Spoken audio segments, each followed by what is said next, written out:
James, great to have you on board tonight. Thank you. Let's unpack a bit of what's happened today.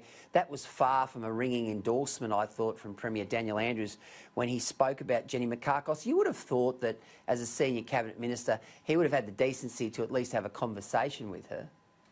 What an act of political bastardry. Talk about a backstabbing bully. This is a guy who's been friends with Jenny Mikakos for 20 years. It's his factional friend. It's his work colleague. They've worked together for decades, and he threw her under a bus. Victorians know it. It's the second female minister he's thrown under a bus. It's backstabbing bullying, and it's absolutely an act of political bastardry. James, it was interesting today that Mikakos tweeted that, Victoria now with a single-digit figure today, I think it was 5 or 6, was on the road to eradication. Now, of course, the Premier was very quick to jump on that, suggest that the philosophy isn't eradication, but my sense is she's let the cat out of the bag. I think I've said it on your program. We all know what their strategy has been, and she's, as you say, let the cat out of the bag. In fact, he's got a growing list of people who don't like him, who are now tweeting former colleagues who he's thrown under a bus, who are tweeting about him. I mean, today his own team are calling him a tyrant, a dictator, that he only cares about himself. Well, when he treats people the way he does, it's no wonder that his friends are calling him that. What his behaviour has been shocking. He is a backstabbing bully, and Victorians can all see it for themselves. James, Ben Isle, council assisting today, made it very clear that he believed that the botched hotel quarantine protocols that were put in place around private security guards led specifically to the deaths of 768 people. It's hard for the government to resolve from the fact that they have actually led to this second wave, which has caused so many deaths. And you know what Victorians know after this inquiry has concluded? It's a circus. And the ringleading clown was the Premier, who appeared on Friday, who said almost 30 times, "I don't recall." Now, I've only heard him say "I don't recall" 2 times on 2 separate occasions.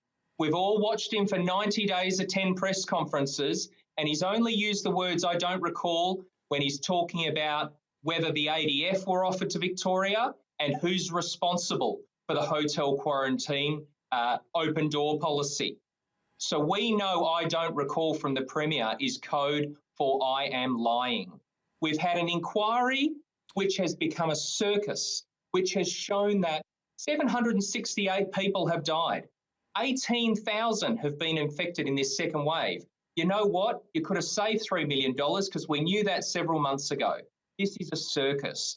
To have the high echelons of this bureaucracy attend an inquiry to say "I don't know" and finger point at someone else is an embarrassment for the state. And to have the circus ringleading clown, the Premier, say 30 times "I don't recall," well, I mean, I don't think he's fit for the job, frankly. And the Gang of 8, James, headed up by the hapless Martin Pakula. I mean, I think Pakula's duplicitous. He's been duplicitous.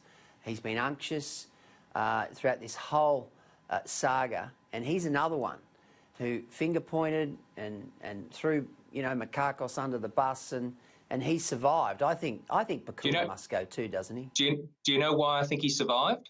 Because he's got power in the caucus room. Why is that? He's the head of the right in Victoria, and he's got the power in the caucus room. I think there's no one in the world the Premier would have liked to throw under the bus more than Martin Pakula, but the only one he could bully into leaving was Jenny Mikakos. I tell you what, Martin Pakula would be at the #1 on the Premier's hit list if he could get away with it. The right are a majority in his party room, and they are sharpening their knives. You only have to read the newspaper every day. I mean, the right are, there's a conga line of right figures who are trying to knock off Daniel Andrews. And I think Martin Pakula, I think that the Premier has a special place in his heart for him. And just quickly, James, restrictions easing after those terrific figures, but the poor guys who are watching at home tonight in the regions of Victoria, once again, this one-size-fits-all approach, it's just not working. Well, you know, the other thing that I think is the scariest is that everything the Premier does rewards the public sector and throws the private sector onto the fire. Everything the Premier does has destroyed the private sector. He has no understanding of the private sector, and his restrictions are just destroying the private sector. I think that that is the untold story of the Premier's approach, the Premier's thinking, and his lack of understanding on the need for a strong private sector, an enterprising spirit, which is the backbone of our economy. It's the backbone of the whole of Australia. And this Premier is burning it. Well, James, we're about to speak to Paul Guerra about that. So thank you for your time tonight. Really appreciate it. Thanks for having me.